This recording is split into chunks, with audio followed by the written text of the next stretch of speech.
Magandang tanghali, Pilipinas. Nagbigay ng kanyang Talk to the People address kagabi si Presidente Rodrigo Roa Duterte at ito po ang ilang mga tinalakay niya. No? Muling nagpaalala po ang Pangulo na sundin ang health protocols ngayong Kapaskuhan. Dahil sabi nga niya, no, nandyan na yung bakuna. Sayang naman kung ngayon pa tayo magkakasakit. At kaya naman nating maiwasang magkasakit sa pamamagitan ng mask, hugas, iwas. Huwag po nating baliwalain ang banta ng COVID-19, no? Dagdag pa ng presidente at hinalimbawa niya yung isang kaibigan niya para bigyang diin ito. Nagpahayag din ang presidente ng kanyang banta na sisibakin ang mga opisyal ng Toll Regulatory Board dahil sa gulo sa RFID. Kaugnay nito, ito ang 7 kautusan or instruction sa mga operator na ibinigay ng DOTR. No? Una, i-convert ang mga emergency signages sa cash signages. Pangalawa, i-transfer o reposition ang RFID stickering at reloading sites sa mga gasoline station ng mga lugar na may malawak na espasyo malayo sa toll plaza. Bakit ka nga naman maglalagay ng sticker doon mismo sa toll plaza? Natural, magkaka-traffic. No? Pangatlo, maglagay ng designated lanes para sa RFID at cash lanes. Pang-apat, pinapayagan ng mga ambulansya at mga sasakyang ginagamit sa pagpapatupad ng batas o law enforcement na magdaan sa anumang lane. Panglima, pag-aralan ng pagtanggal ng mga barrier. No? At kanina nga po, napabalita na nagkaroon na po ng kasunduan ang syudad ng Valenzuela at ang operator na tatanggalin na nila yung barrier sa Valenzuela. No? Pang-anim, ang mga small town plaza ay kinakailangang may hiwalay na RFID at cash lane. At panghuli, na pang-7 po, no, taasan ang wattage specification ng RFID sensors. Ito naman po yung 3 kautusan ng sa TRB ni Secretary Tugade. No? Una, maglagay ng roving at station marshals. Pangalawa, magkaroon ng monthly audit na may daily reports galing sa mga toll marshals. Napag-alaman kasi ni Sec Tugade na ang audit pala ay kada 2 taon. Sabi nga ni Sec Tugade, kaya nga ang tawag sa'yo, toll Regulatory Board. Dahil ang pangalan nyo ay Toll Regulatory, hindi po pwedeng kada 2 taon ang pag-o-audit nyo. Dapat yan regular. Pangatlo, paintingin ang pagpapatupad ng enforcement. Sa usaping bakuna naman, siyempre nag-report po ang ating vaccine SAR, Secretary Galvez. No? Unang-una, binalita niya na nagkaroon ng Vaccine Logistics Summit na dinaluhan ng 575 participants na isinagawa kahapon December 16. Pinag-usapan po dyan yung detalye kung paano makakarating sa ating taong bayan ang mga bakuna pagdating po sa ating bansa o matapos siya maangkat kung saan sila manggagaling. Ito po ay patunay na tuloy-tuloy lang po ang pinapatupad nating Philippine National Vaccine Roadmap. Balikan po natin yung mga stages. No? Meron po tayong stage para sa scientific evaluation and selection, access and acquisition, procurement process and financing, production, shipment and storage, distribution and deployment, implementation and nationwide vaccination, assessment, evaluation, and monitoring. Nasa na ba ho tayo ngayon? No? Ngayon po, nandito na po tayo sa 2021. Medyo maliit po. No? So, nandito na po tayo na yung ating assessment, evaluation, and monitoring, continuing naman po yan. No? Pero sa planning, hanggang nandiyan pa rin po tayo hanggang 2021 at saka nasa preparation stage na po tayo. No? Pero inaasahan nga po natin na pagdating po ng first quarter ng 2021, meron na tayong 4 na magagamit. Posible po sana. Sinovac, Malaya, Sinopharm, CanSino. Pagdating po ng second quarter, Sinovac, Gamaleya, AstraZeneca, Sinopharm at CanSino. Pagdating ng third quarter, Sinovac, Gamaleya, AstraZeneca, Pfizer, Covax, J&J, Novavax, and Moderna. At lahat na po ng mga bakuna ay talaga magagamit na pagkatapos po ng third quarter. Pero magsisimula po talaga tayo, ang target ay first quarter ng 2021. Now, syempre po, no, uulitin ko po, no, na ang priority natin pagdating po sa pagbakuna ay yung tinatawag na geographical at yung sector. No? Ang geographical po ay syempre yung mga matataas na mga lugar at saka yung sectoral po, yung mga mahihirap, mga matatanda, mga frontliners at kapulisan.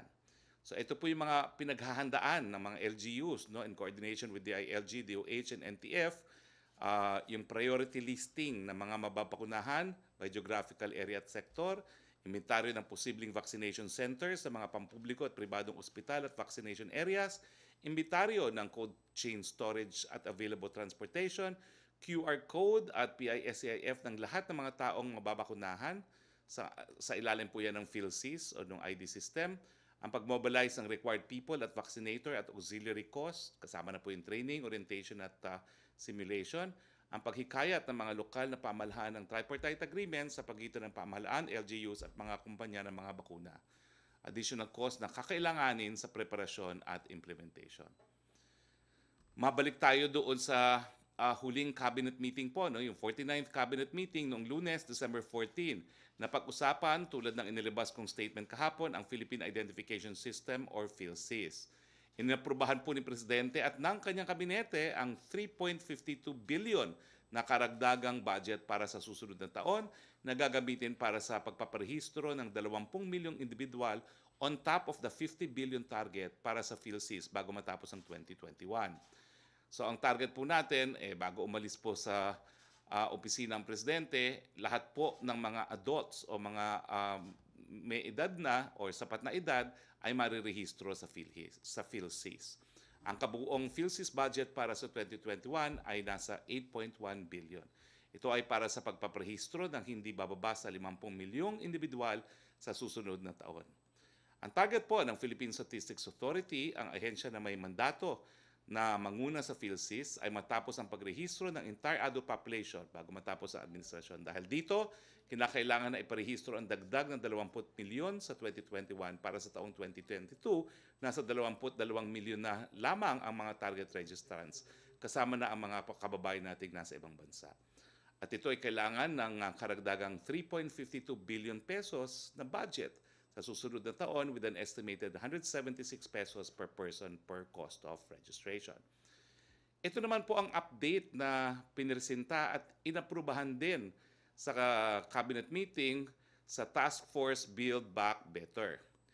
Inaprubahan po ng Pangulo at ng kanyang gabinete ang mga plano ng Task Force Build Back Better na pinangungunahan po ng ating DNR Secretary with the Secretary of Public Works and Highways as co-chairs, no? Pagdating po sa flood mitigation at management. Kabalik dito po ang pag-mobilize at sustain ng deployment ng government assets, kasama po ang Hukbong Sandatahan at ang DPWH para sa widening ng Magapit Narrows at pagtanggal ng 19 sandbars sa Cagayan River. Ito po yung dahilan kung bakit napakatindi po ng pagbaha doon sa Cagayan, no? Lalong-lalo na doon sa Alcala, kung saan meron palang 3 sandbars na kinakailangan tanggalin. No? Pagbalik sa Marikina River sa kanyang original state sa pamamagitan ng pagtanggal sa mga illegal na struktura. Lumalabas po kasi na nagkaroon pala ng reclamation dyan sa Marikina River na naging dahilan, no? Kung bakit nabago po yung original na flow ng river at dahilan kung bakit matindi po ang pagbabaha ngayon dyan sa Marikina. Pag-fast track ng panukalang DPWH flood mitigation projects kasama ang Upper Marikina Dam and the Parañaque Spillway at panghuli ang pag-rehabilitate ng existing floodgates at pumping station at construction ng 7 flood control projects sa Bicol River. Kasama po natin ngayon ang chairperson ng task force na secretary rin ng Department of Environment and Natural Resources, si Secretary Simatu, para sa karagdagang mga detalye at para sagutin ang tanong ng ating mga kasama sa Malacanang Press Corps. Inaprubahan din po ang mga sumusunod na mga kinalaman sa forest protection and protected area management. No? Una, ang pagpapatupad ng whole of society approach sa kampanya sa anti-illegal logging sa Sierra Madre, Cordillera, Caraballo Mountain at Marikina River Basin na may aktibong partisipasyon ng mga LGUs. Pangalawa, ang pag-intensify ng management ng protected area sa Sierra Madre, Marikina at Bicol River Basins. Pangatlo, ang request ng Presidente na i-certify as urgent ang House Bill number 6973 at Senate Bill 1878, an act creating the Environmental Protection and Enforcement Bureau sa ilalim ng DNR. Punta naman po tayo sa ating COVID-19 update. No? Ito po ang global update ayon sa Johns Hopkins. No? Higit 74 million na po or 74,115,894 ang tinamaan ng COVID-19 sa buong mundo. Nasa 1,646,942 na po ang mga binawian ng buhay dahil sa coronavirus. Nangunguna pa rin po ang Estados Unidos. Meron po silang mahigit 16 million na mga kaso at 307,000 deaths. Pangalawang India at pangatlo po ang Brazil, Russia, and France. Dito po sa atin, meron na po tayong 24,873 na mga aktibong kaso ayon sa December 16 datos ng Department of Health. 22,803 or 91.7% ay asymptomatic, mild or moderate, samantalang 2,070 or 8.3% ay severe or critical. Nasa 419,282 po ang mga gumagaling or 92.56 recovery rate. Samantala, nasa 1.95% ang case fatality rate or 8,833 ang binawian ng mga buhay dahil sa coronavirus. Nakikiramay po kami. Now, makikita po natin ngayon sa sumusunod na infographics ang kumpirmadong kaso ng COVID-19 by adjusted onset of illness date as of December 16, 2020.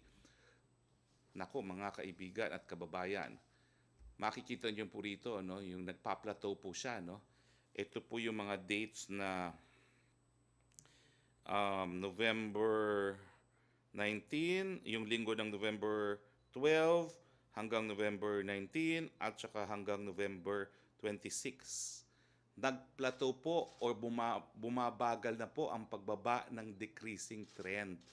Kaya nga po sinasabi ng DOH, baka ito na simula ng pagtataas muli ng mga numero.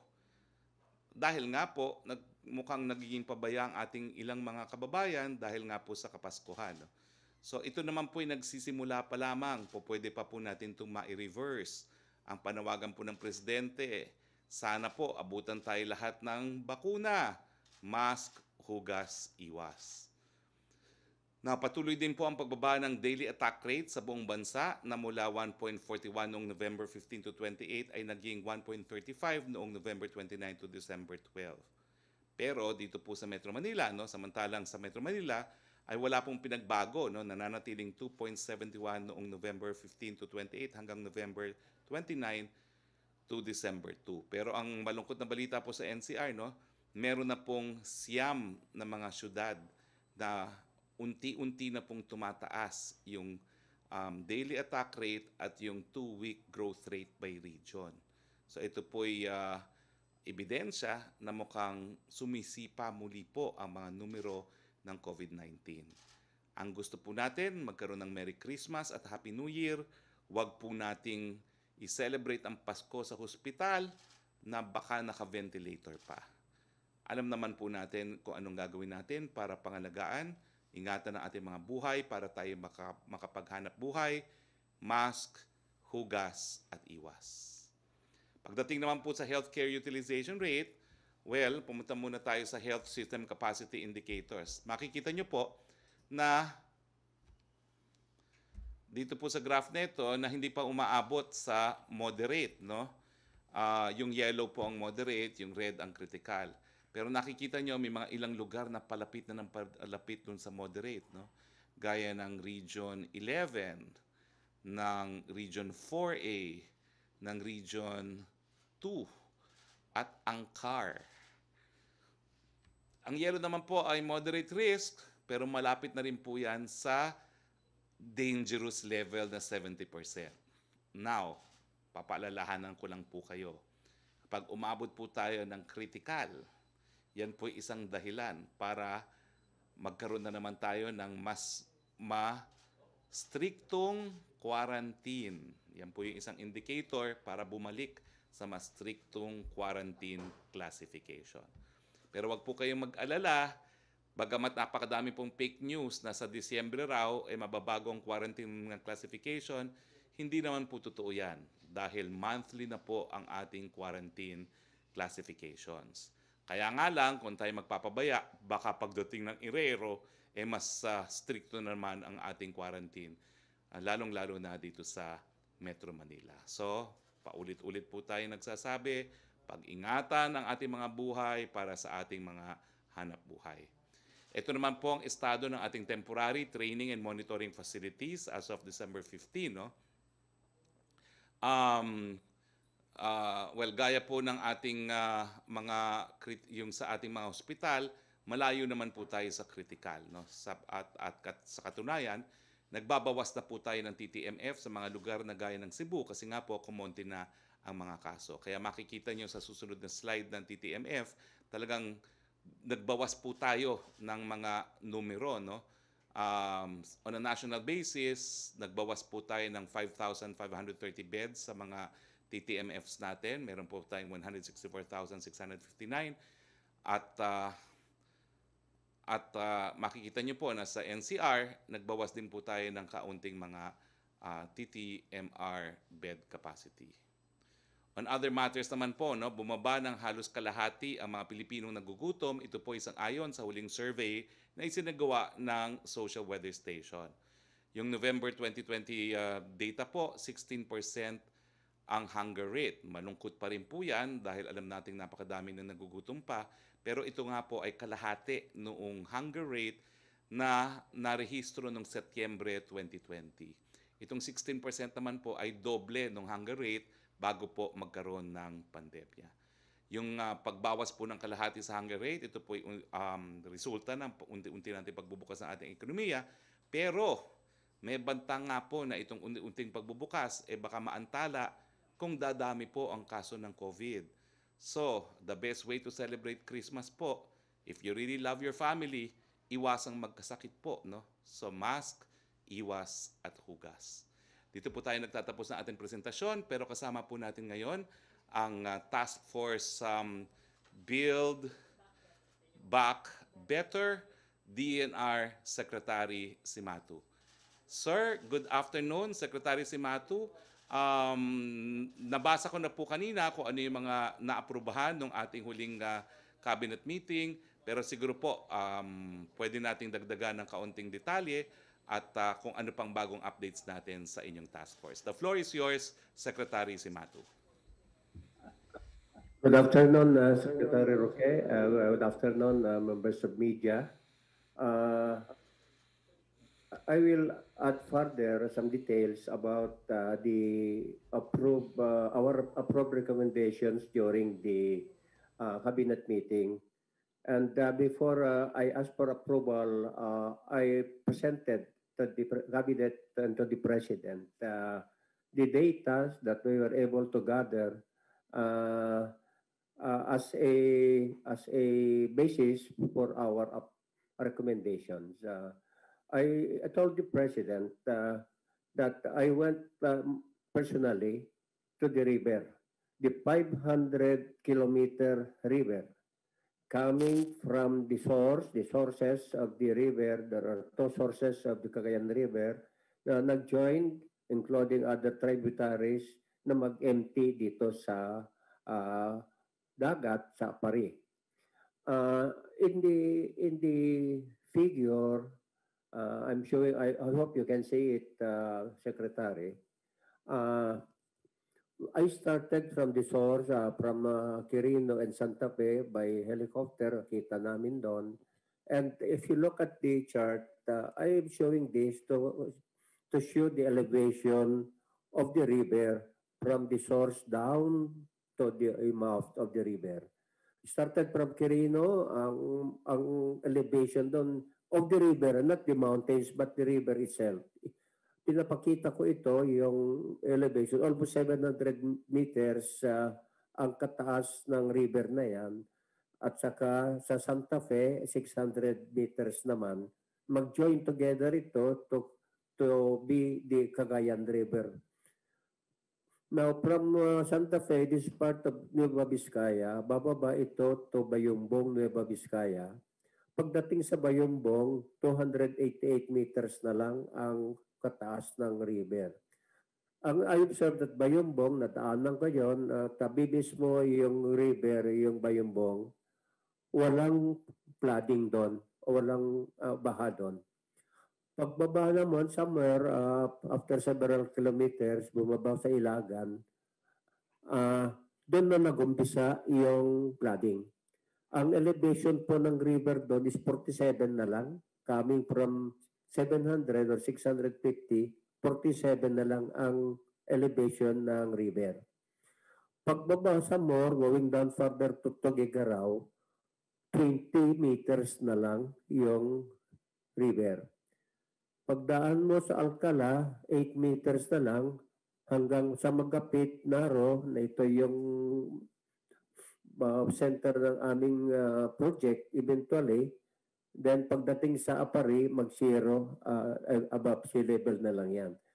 So if you look at from Iligan to the mouth of the river, very gentle ang slope pagbaba ng river. Kaya dito ang ipapakita ko sa inyo ngayon yung extent of the river from Iligan, Tugigaraw, Ilagan, Tugigaraw at saka Alcala at saka Magapit. Please show the ito yung yung flooded area.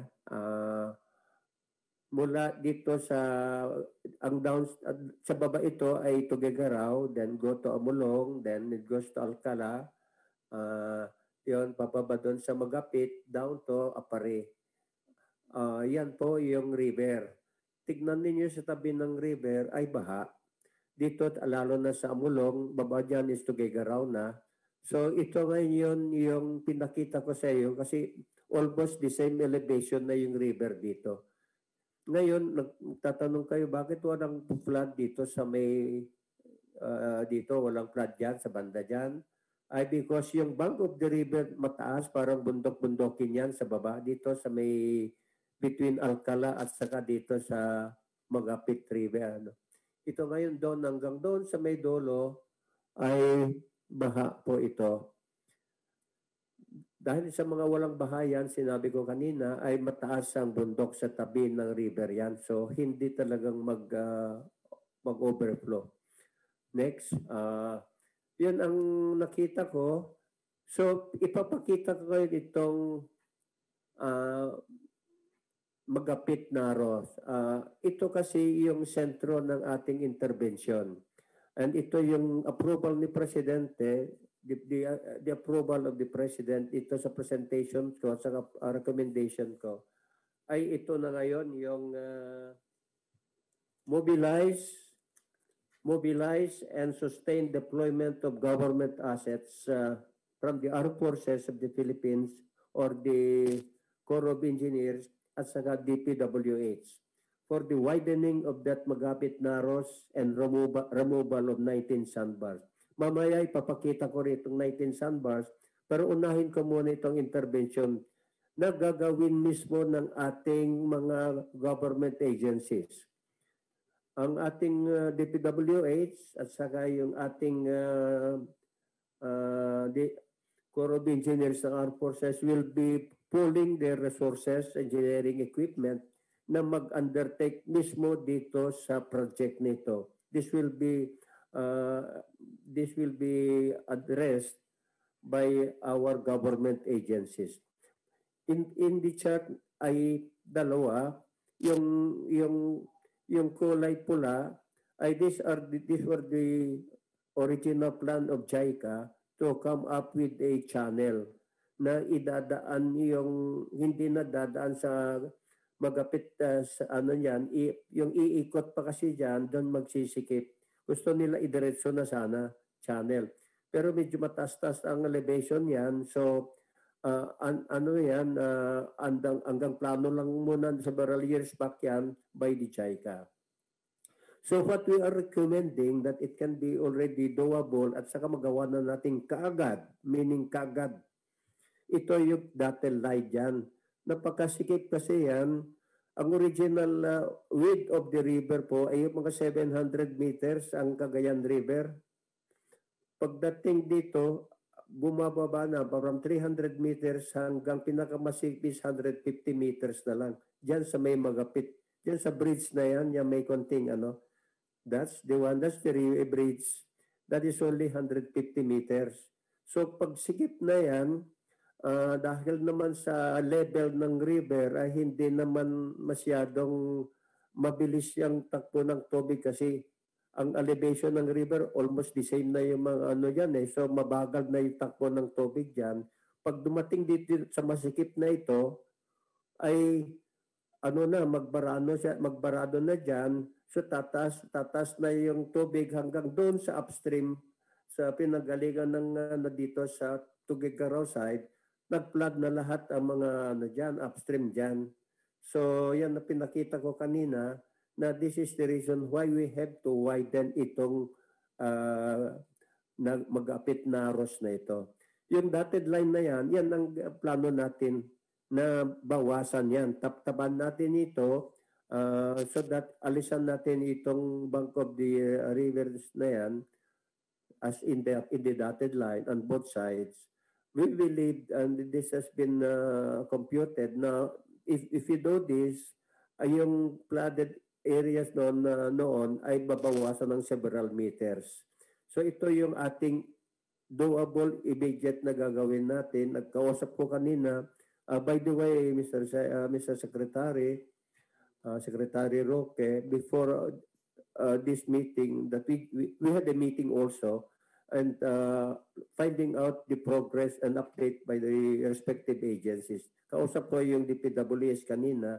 They are already preparing for the deployment of their assets. And nabanggit ko nila, and sabi nila they will do. In fact, sinabi ko na sana as soon as possible, pero they are requested for next month na lang, January. The idea is to pull the resources of the DPWH, yung mga gagamitin na pang-alis ng lupa na yan, dyan, at saka yung Corps of Engineers. They are mobilizing their equipment and assets so that may deploy na nila ito to undertake this project. So ito ngayon na ginagawa natin, and this is for the magapit na ROS. Ito yung ano yan, yung matabtaban yan. That's very ano kasi, 150 meters na lang kasi yan. Ang kanila explanation sa atin, because of the slope, gentle slope ng river ay mabagal ito. Sinasabi nila, parang sa traffic rin ito eh. Kung nasa 4 lane ka, tapos bigla na lang mag 2 lanes yung kalsada, ay talagang magbabara na talaga upstream. So ganito nangyari talaga doon. And now also, kindly show the, these are the dredging of the 19 priority sites. 19 po lahat ng ano ito.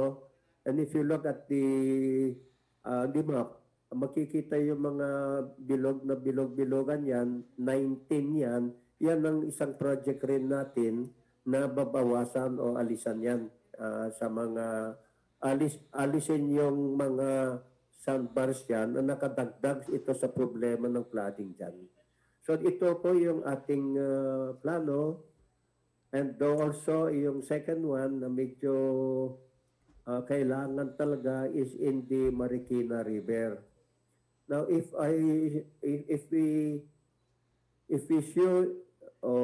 we show you the Marikina River, nagbawas ito. If you at the left side, in the 1982, if you look closely, the bank of the river in 1982 yung naka-kulay blue.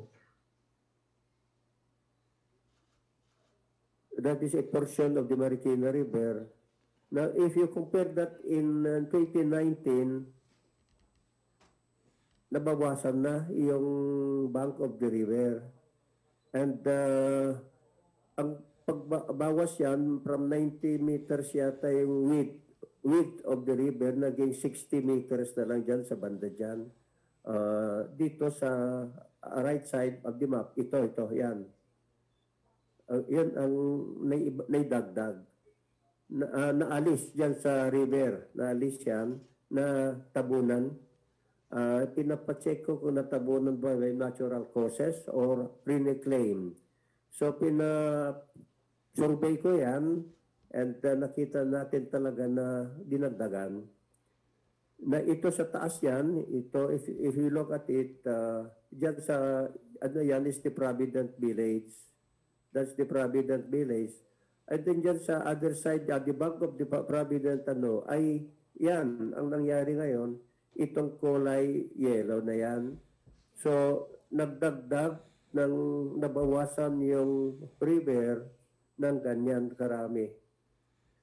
And alam namin kung ano yung mga lot numbers yan na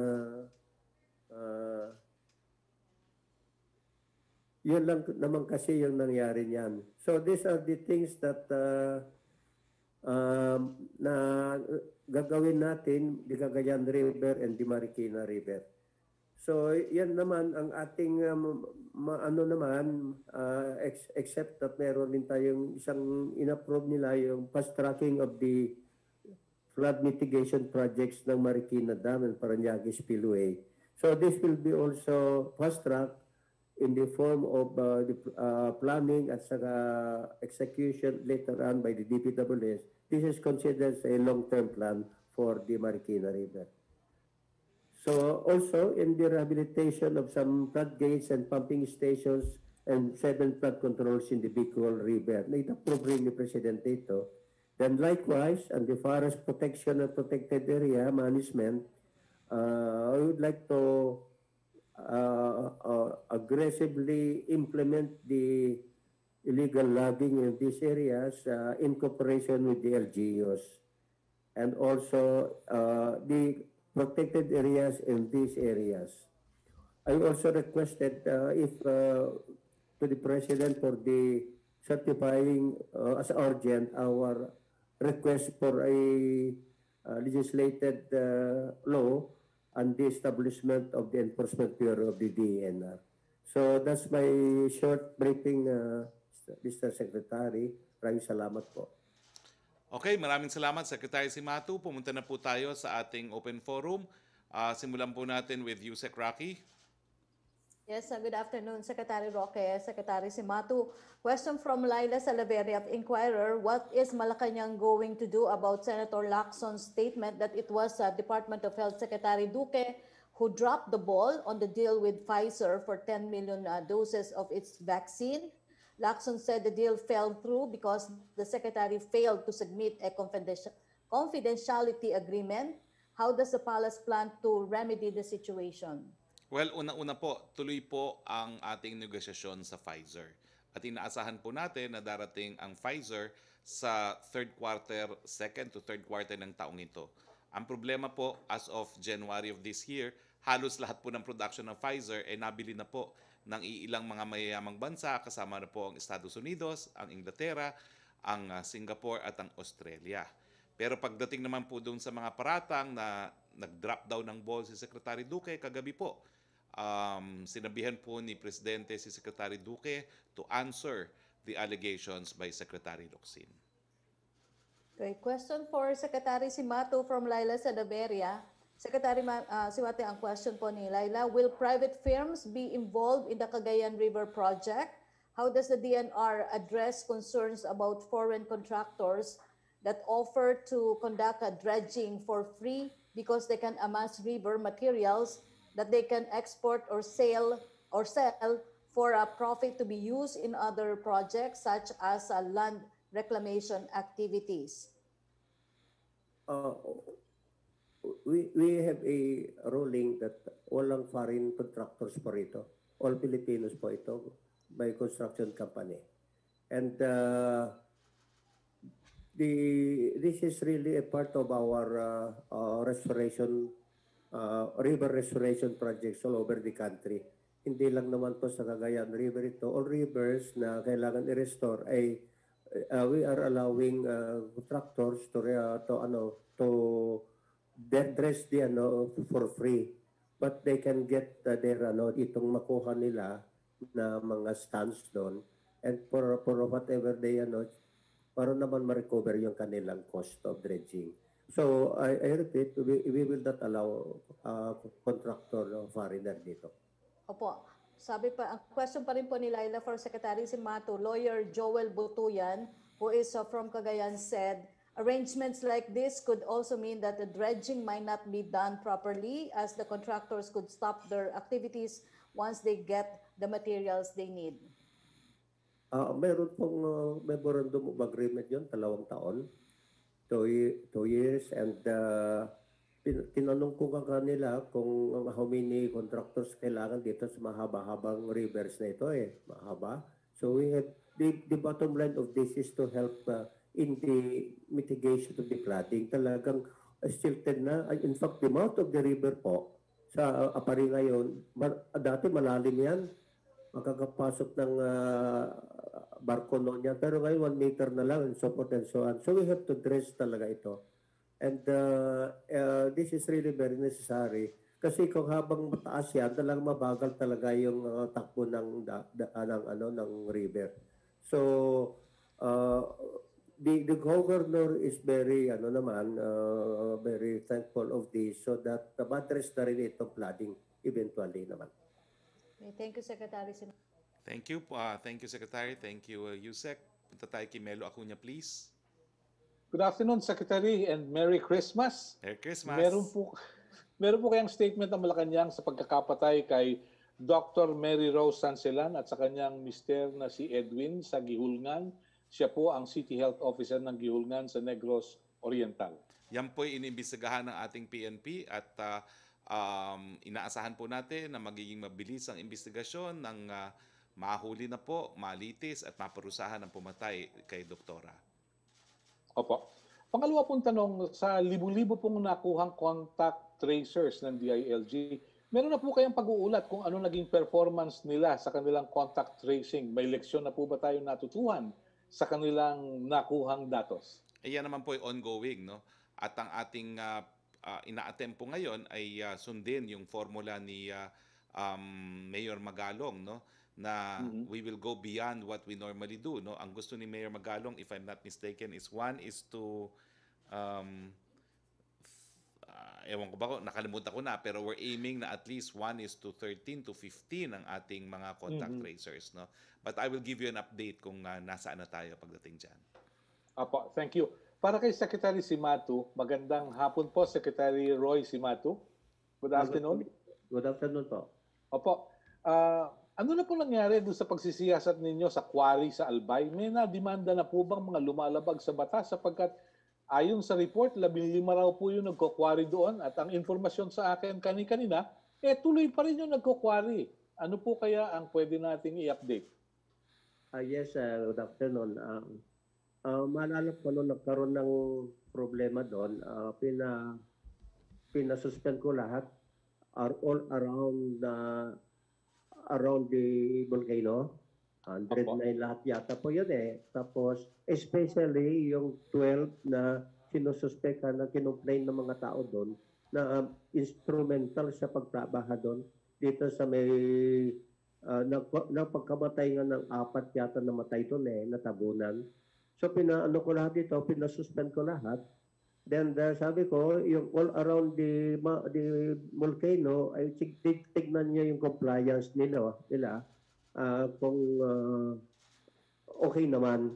So after 2 weeks yata, 3 weeks, ay nagbigay naman sila ng report kaagad. After that one, nabanggit nila that they are recommending for the resumption of the 199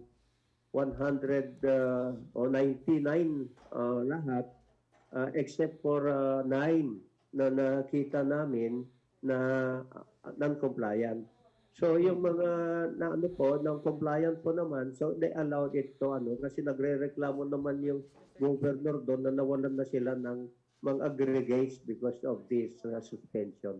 So siya po ay suspended po ngayon, hindi sila except for the around the Leon volcano po.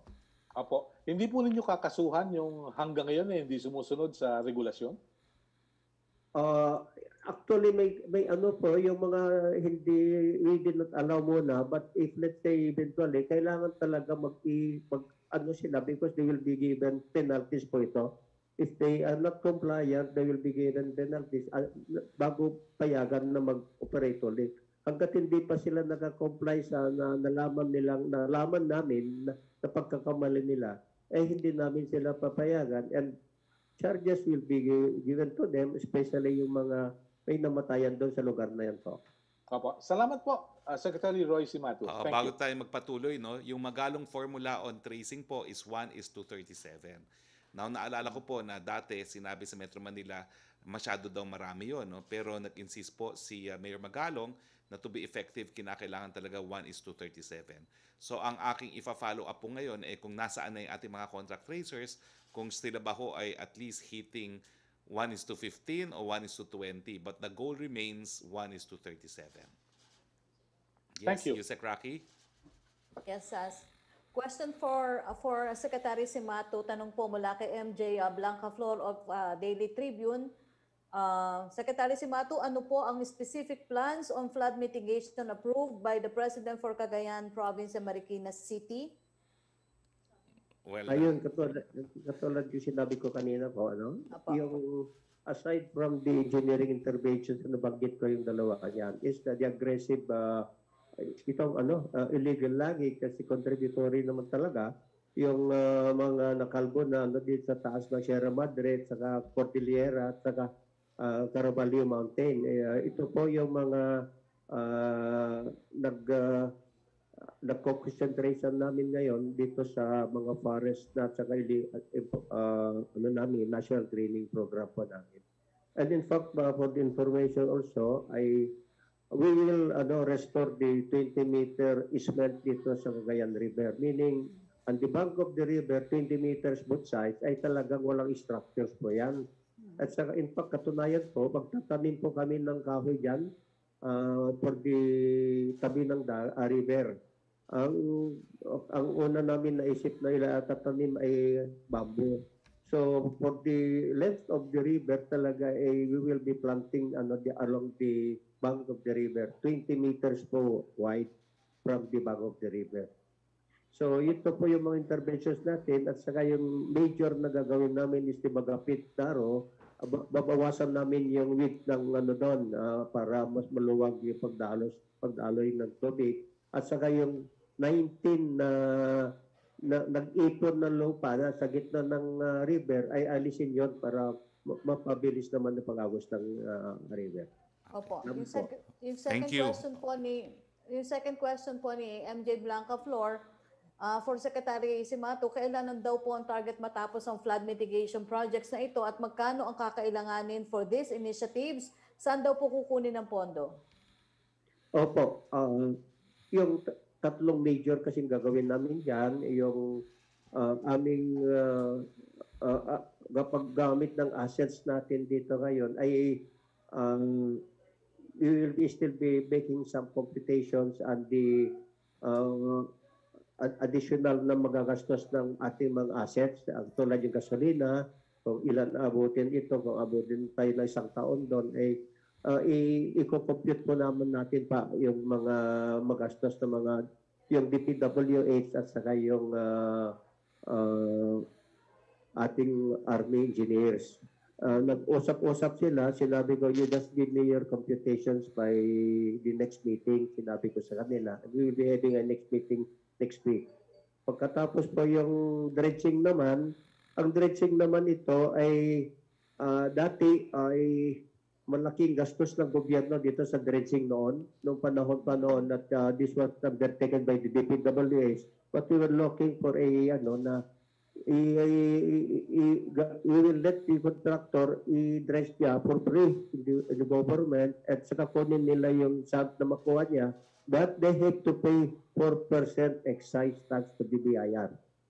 Lahat namang makuha nila ng mga sands niyan, they have to pay 4% to the BIR. Ito po yung agreement with the contractor, pumayag rin naman sila. Okay. For Secretary Roque, question po mula kay Eileen Taliping of Abante Tonight. Nung Lunes daw po inanunsyo nyo ang mandatory use of face shield, pero pagpasok po sa mall, ang face shield nakataas, ginawang headband ng mga tao. Kahit sa mga nagsisimba sa harap ng Quiapo Church, ang mga tao nakataas ang face shield. Hindi ba magtatakda ang IATF ng multa para maging maayos ang paggamit ng face shield at para makasigurong hindi makahawa ang mga ito ng virus? Well, mga kababayan, kayo naman. Kaya nga rin-require ang face shield para magkaroon ng additional protection. No? Di umano, kapag pinagsama ang face mask at face shield, halos 99% protection yan. Pero kinakailangan isuot ng mabuti. Anyway, pag-uusapan po yan mamaya ang hapon ng IATF, yung mga paglilinaw pagdating po sa pagsuot ng face mask. Pero sa tanong ni Eileen, dapat sinusuot ng tama yan. Thank you, Secretary. Okay, face shield pala yun, face shield. Tricia Terrada, please. Hi, good afternoon, Secretary. Sir, sa speech po ni Pangulo kagabi, after talking about the opposition, the President suddenly made some remarks. I-quote ko lang po yung part na yun. Sabi niya, o tignan mo ang ginawa ng saan nakipagkasundo pati itong mga komunista sa nakapasok sa gobyerno. Do you think that we will stop there? I said you are a member of the grand conspiracy communism. Lahat kayo, the act of one is the act of all. Ikaw, Zarate, bantay ka. Medyo, sabi nyo, pinaalis ako. Well, really. Well, hingi lang sana kami, sir, ng clarification, paglilinaw dito sa statement na to. What did the President mean when he said, paalis na ako, really? And just to be clear, sir, who was he alluding to about yung sa grand conspiracy of communism? Kasama po ba dito yung opposition sa binabanggit niya? Kasama po dyan si Congressman Zarate at yung Makabayan Black, no? Hindi naman po yung kabuuan ng opposition. Kasi matagal na po sinasabi niya na yung Makabayan Black, may personal knowledge sila, siya mismo, no, na talagang kabahagian sa conspiracy ng CPP-NPA. Pero sir, ano pong ibig sabihin ng Pangulo nung sinabi niya na paalis na, sabi mo paalis na ako? Really? What did he mean by that? He has 2 years left in his term of office. So, kaya nga palagi niyang sinasabi sa natitira niyang termino, number 1, dininisin niya ang korupsyon. Number 2, pagpapatuloy yung laban sa droga. Ganyan po. Number 3, talagang susupilin niya yung mga terorista na CPP-NPA. Sir, dito naman po sa usapin po nung bakuna, nabanggit na nga po kanina na pinangalanan ni Senator Lacson si Secretary Duque. Kagabi po, sir, galit na galit si Pangulo dun sa mga incompetent people or incompetence in general sa gobyerno. Ito pong failure ni Secretary Duque na for example mag-submit nitong isang document lang, hindi po ba ito proof of incompetence sa part ng palasyo? And para sa palasyo po, I mean, what does it entail para masabi po na incompetent ang isang official? Kumbaga, hindi ba malinaw to, sir, na evidence na may kapalpakan on the part of Secretary Duque? And kung hindi man po ito incompetence, isn't this blatant disregard, sir, or disrespect dun sa commitment and efforts ng mga taong nagtrabaho to secure the vaccines? Walang problema po. Hindi po namin alam kung ano talaga yung pinag-usapan ni Secretary Locsin, Ambassador Romualdez at ni Secretary Pompeo. Kaya nga po minabuti ni Presidente na advisean si Secretary Duque answer the allegations of Secretary Locsin in the same manner that he defended himself in yesterday's meeting. No? Very lively at animated and emotional po ang pagsagot ni Secretary Duque kagabi, and the President asked him na answer it in the same way that you discussed the issues tonight. No? So, antayin na lang po natin ang mga kasagutan ni Secretary Duque. But I think from the overall demeanor of the President, wala naman po siyang nakikita na major lapse dahil lang pinag-uusapan po ay kontrata at hindi naman abogado po si Secretary Duque, no?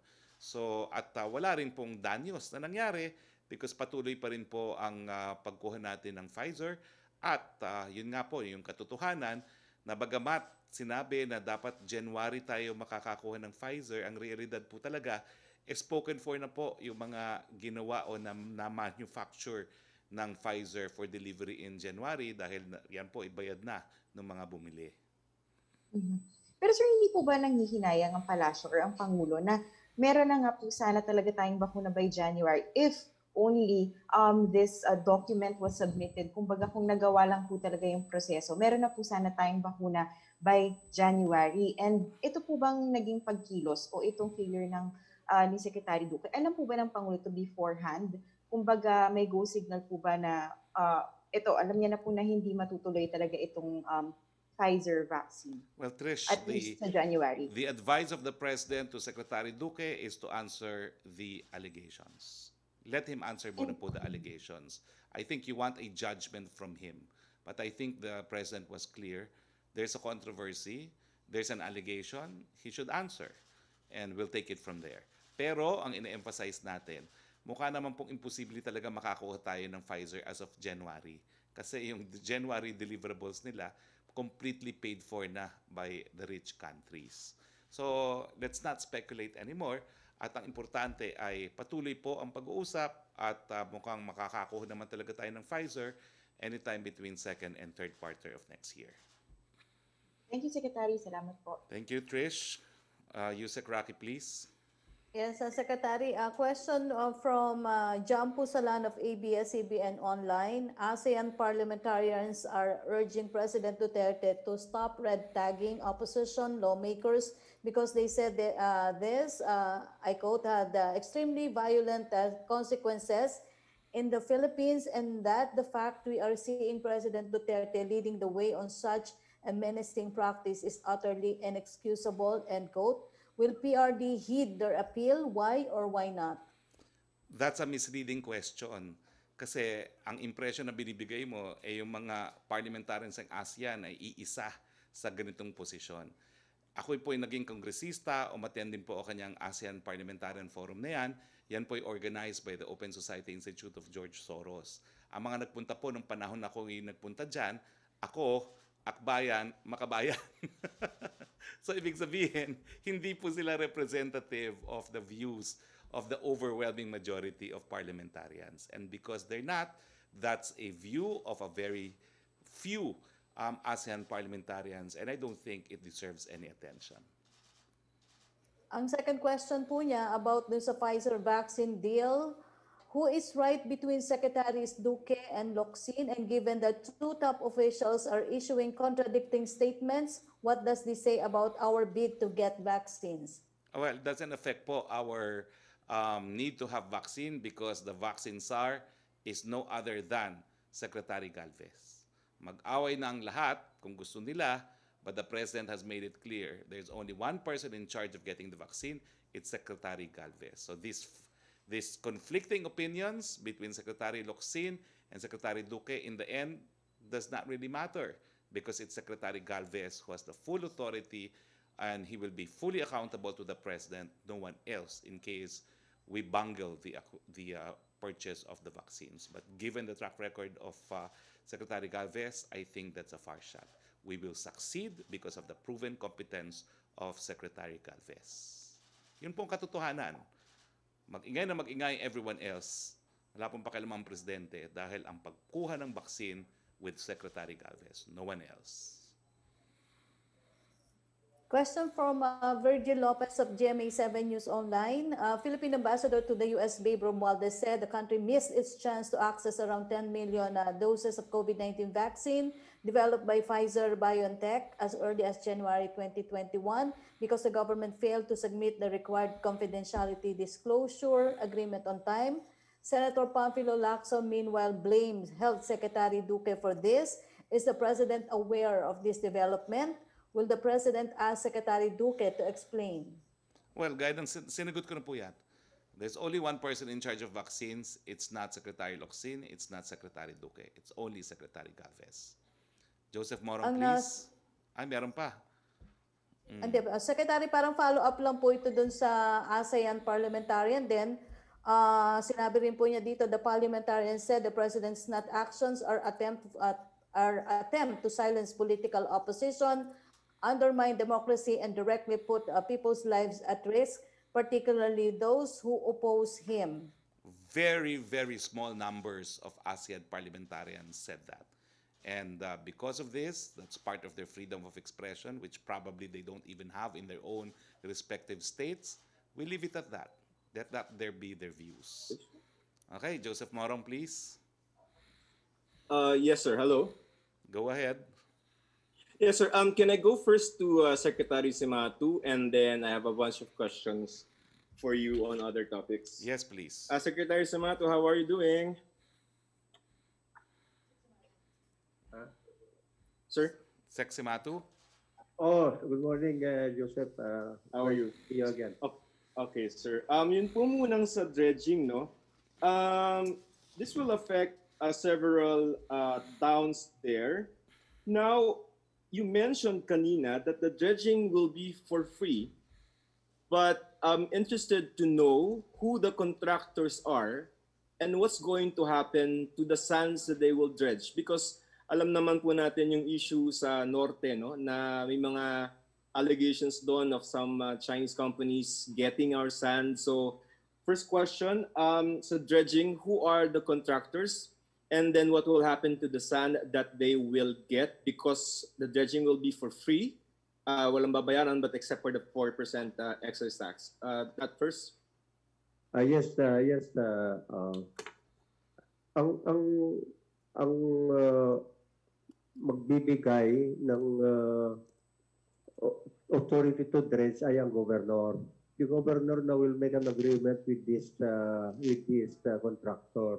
Kasama po yan, mag-dredge sila for free, then they get this sand to sell it, but they have to pay excise tax to the government. 4% po ibabayad nila. Then ano naman, there is a process naman sa pagkuha ng ng contractor by the governor. Ay may proseso po yan. Mayroon lahat ng mga clearances, everything, at saka meron rin naman silang yung authority to transport nila, they have to get the clearance from the Bureau of Mines. So sir, ibig sabihin, once they secure a clearance from the governor, the sand can go to anywhere the contractor wants to deliver it to. Maybe China? Yes, but they have to, meron naman kasulatan dyan na dapat hindi pupunta yung mga nakuha nilang mga sand in some places, na West Philippine Sea, Scarborough, talagang naka-specify po, yung pupuntahan lang yan. And hindi naman basta-basta kung alisin nila, they can go anywhere. Mayroon tayong restrictions po dyan. Nasa kontrata yun. Okay, sir. With regard to the dredging pa rin, yun po bang plano na yan? When will it start? And do you already have the consent of the local government? Because I understand there's some ruling from the Supreme Court that you have to have the LGU permission also. And did you also conduct a environmental impact assessment to see na we will not be disturbing the ecosystem there? Because I was told that there's a special fish there that is endemic to the river, Dudong ba yun? So, two aspects. Meron po bang consent ng mga local governments there? And did we have a environmental impact assessment for this project? And when is it going to start? Kasama po lahat yon. In fact, there is a committee doon sa Tuguegarao. Meron to committee doon from different agencies including the local government na talagang inaano nila ito lahat, including the ECC from the DNR, including the permit from the governor and the mayor. Kasi maraming mga maraming mga towns na madaanan. Mauna going upstream kasi pag-dredge nila kasi hindi makapasok yung vessels nila. And marami kasi maluwag ito. Talagang if I had to compute kung ilang buwan ito na makausog sila hanggang Tuguegarao ay abutin ng mga taon pa siguro ito eh. Kasi mula Apari hanggang Tuguegarao lang, 100 kilometers na kagad yan. Ang una pa lang nila gagawin is 8 kilometers lang muna. Ilang buwan siguro yan. So ganun talaga, medyo matagal talaga. This is a long-term really solution. Kaya yung short-term na magagawa natin, kung kalibaw next year magkakaroon ulit ng ganyang talaga, we have to do something now. At ito yung magapit. Ito yung sinasabi ko kanina, magapit na na mabawasan by the engineers natin. So we will not be relying on the contractors dito. Sa atin mismo na gagawa rito. Pero sir, pumayag na po yung mga local governments, ng Alcala, yung ganon. Yes, very interested sila. In fact, very willing nga si Mayor Antonio yata yung nandun sa Alcala, including si Dr. Rican ba yun? We're able to nag-usap kami doon sa Tuguegarao. Sir, super short question. Marikina dredging, you're going to remove reclaimed areas there. Kasama sir dyan yung may mga residential lots ba yan sir, na residential areas na maapektuhan? Opo. Kasi ito, hindi naman yung nandyan na, kung hindi naman sila kasama si Ismet o kaya hindi naman yung mga nag-violate nag-put up ng structures na within the river itself. In fact, some of them nag-reclaim na nga yung napasikip na yung napasikip na yung 90 meter no ng wide, how wide was yung Marikina River noon, 90 noon, ngayon naging 60 na lang ay isang portion. So ito ngayon ang we have already given a notice of violation to some of the lot owners. Pinakita ko kanina kung saan itong mga pumasok sa river. At kung ano na dito, mabawasan natin ito, ay talagang luluwag yung daanan ng river doon sa Marikina. Okay, sir. Thank you for your time. Nice to see you again. Secretary Roque, can I go to you now? Please go ahead. All right, sir. Several questions. Secretary Duque, you said that Secretary Duque explained himself to the president. We didn't see that in the public address kagabi. Now, I'm interested in the circumstances. What was that? How was that brought up? Kayo ba yung, tinanong mo ba? Yung issue dun sa meeting nyo kahapon? And what was the Secretary Duque's explanation to the president?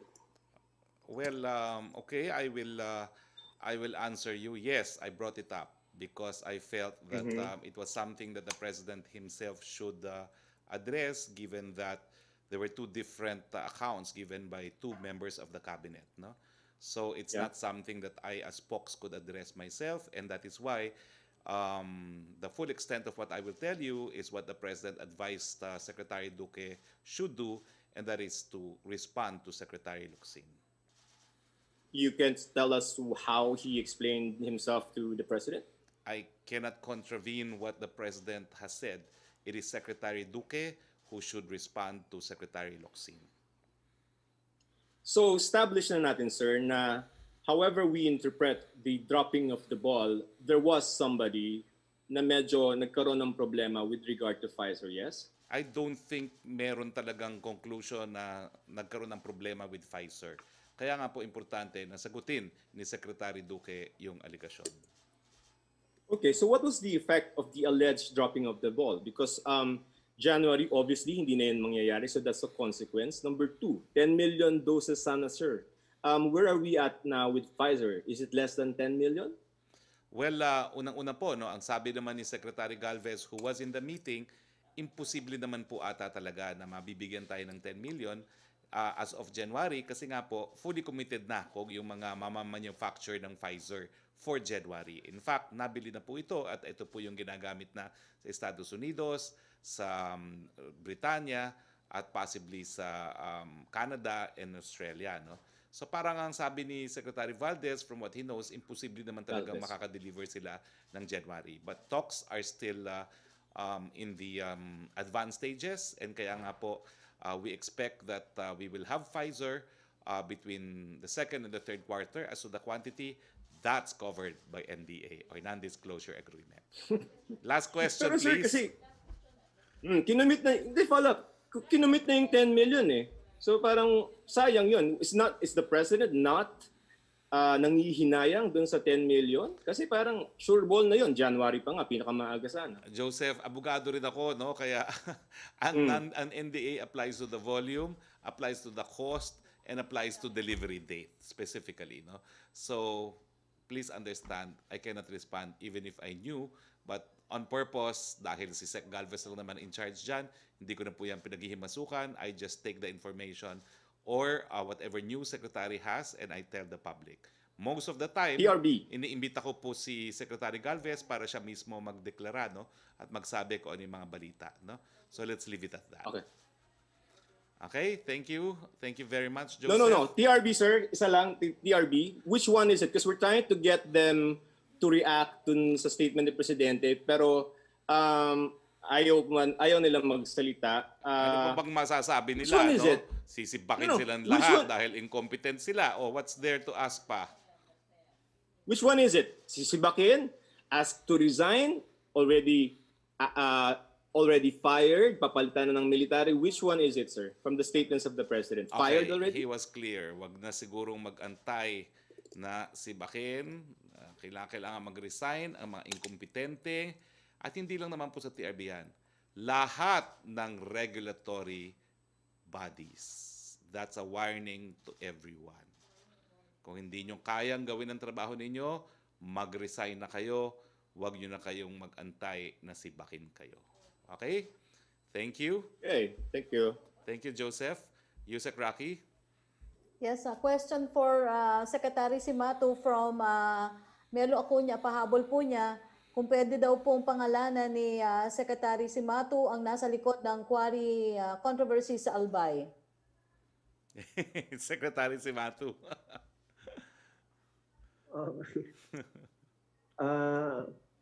I will find out from my regional director there kung are the owners of the quarry operator sa hindi ko lang familiar yung mga who are those behind sa mga nagwa-quarry doon. I will check, I will give you the names now pagkatapos ito. I will ask immediately. Hindi ko kasi alam kung sino mga those are behind of this quarry doon sa Bicol. Opo, question for Secretary Roque mula po kay Sam Medinilla. May naging desisyon na po kaya si President Duterte pagdating po sa assessment ng performance ng telco companies? Well, ang last declaration po ng regulatory agency na National Telecoms Communication ay binibigyan nila hanggang end of this year bago nila evaluate ang mga performance ng companies kasi ngayon lang naman talaga nabigyan ng up to 5,000 permits, 5,000 towers, no? Permits for 5,000 towers, no? So, hayaan natin, bigyan natin sila ng panahon para ma-construct actually mga towers, then they will evaluate. Second question po niya, nakarating na po kaya kay President Rodrigo Duterte ang bill extending the effectivity of the Bayanihan 2 at saka po ang 2021 national budget? Wala pa po, lalo na yung budget, no? Wala pa po. So I was asked to clarify, as far as schedule is concerned, meron pong naunang schedule ng symbolic signing on the 23, but there's been an additional date provided na there will be, the next date provided is December 28. So either December 23 or December 28 has been the date allotted for symbolic signing. Opo. Secretary Roque, tanong naman po ni Ace Romero, naniniwala po kayo at si Secretary Galvez na imposible yung 10 million doses ng Pfizer vaccine sa January kahit nag-broker sina Secretary Locsin at Secretary Pompeo? If it's impossible, why would these officials waste their time exerting such effort kung imposible nga daw po ito? Ako wala po kong opinion dyan because I was not there in the negotiations, no? Si Secretary Galvez only said na parang imposible na magkaroon ng delivery as of January kasi ubos na nga po yung supply na manufacture as of January. Matagal na pong ubos yun, no? So parang, I think if you judge what has been said also by Ambassador Romualdez, he's saying that the delay in signing the document may have caused a delay in the procurement, no? Pero at that point kasi nag-uunahan. So sa akin po, everything is speculative because ang katotohanan, we don't know. Ang katotohanan lamang is we will have the Pfizer vaccine when we actually have it. Okay? Thank you. Pierre Nada, please. Hello, Secretary. Yes. Sir, may I just have a quick question for Secretary Simatu? Go ahead, please. Yes, sir. Secretary Simatu, you mentioned, sir, may mga violations of reclamation projects in Marikina which you plan to crack down on. Sir, can I just clarify, does this include the BF Corporation reclamation? And BF Corp is supposedly owned by former Mayor Bayani Fernando. And ano po yung mangyayari dun sa reclamation project na yun, given your findings? Mayroon lang doon, paki-plus lang yung mga lot numbers, yung mga nag-intro, put out ng structure dyan sa river so that we can only give the lot number but the owners ay hindi na-specify pa. Lang so that we have a list na nag-intro dito sa river but the lot number lang ang nakalagay naman na bigay sa akin. So, I will still get from the NRA. Ito po yun. Yung mga lot numbers ba? Para malaman kung Ito po, yung sa kaliwa, sa left side yung mga, uh, uh, these are the lot numbers na, ito na sa identified encroachment on Marikina River. Ito po yung mga naging cross ng lot number including the areas na na-encroach. Ito, lot number 4, ito yung number. So we'll check kung sino may area mga ito. Hindi lang nailagay kasi mga pangalan. Okay, kasi sir, I recall you saying that wala raw pong ECC yung BF Corp reclamation, and that's why si Marikina Mayor Marcy Chodoro was planning actually to file an administrative complaint. And you were also mentioned there, sir, that you would look into it. So I was just wondering, diba, since you knew naman before that yung BF Corp nga po yung involved dito, any update on that? Like yung even just their ECC compliance? Oh, well, talagang hindi mabibigyan ng ECC kasi encroaching sa river, talagang definitely walang ECC, bibigay namin yan. A violation na talaga yun eh. So, wala talagang ECC yan. So, ito na ngayon yung mga ano natin i-find out namin to siya noon, then we'll ask him to explain, and then and after that, kung talagang violation yung ginawa niya, mag-self-demolish na lang sila dyan. Otherwise, we will be the one to demolish at their cost. Sir, you're referring to the BF Corp reclamation specifically? Oy, misleading ka naman, Pia. Sabi na nga ni Sec, hindi niya alam eh. Oh, sir, because I asked about the ECC compliance, which he knew about. So I'm just clarifying, sir. Is he referring specifically to BF Corp? Well, to be fair also, baka naman hindi tayo sigurado kung sino may-ari kasi hindi nakalagay sa aming listahan yung sa lot number. Walang lot number ito, yung area na sinasabi siguro ninyo. Walang lot number, so we don't know yet the order. But we will check, and in due time siguro malalaman natin na Pia. Okay, thank you po. For Secretary Roque naman, sir. Sir, maiba lang ako dun sa ICC. Sir, kasi, di ba the ICC is trying, the prosecutor is still seeing if she will ask for authority to conduct an investigation on whether or not the government is willing or unable to investigate the EJK or the drug-related deaths. So, sir, my question is, will the president has the president ever withdrawn his order to the police not to give domestic bodies like the CHR their investigation folders? Because I think this is what prompted Catalina Coy before, the former DILG undersecretary, to tell police to withhold those investigation folders from the CHR. When we withdrew our membership from the Rome Statute, we also withdrew from the obligation to cooperate. So we are under no obligation to cooperate with the ICC, which is why in one decision, which I understand has been reconsidered, but the practical issue remains the same. How will you proceed with an investigation when there is unwillingness to cooperate? When the police will not give the records? Anong gagawin mong investigasyon?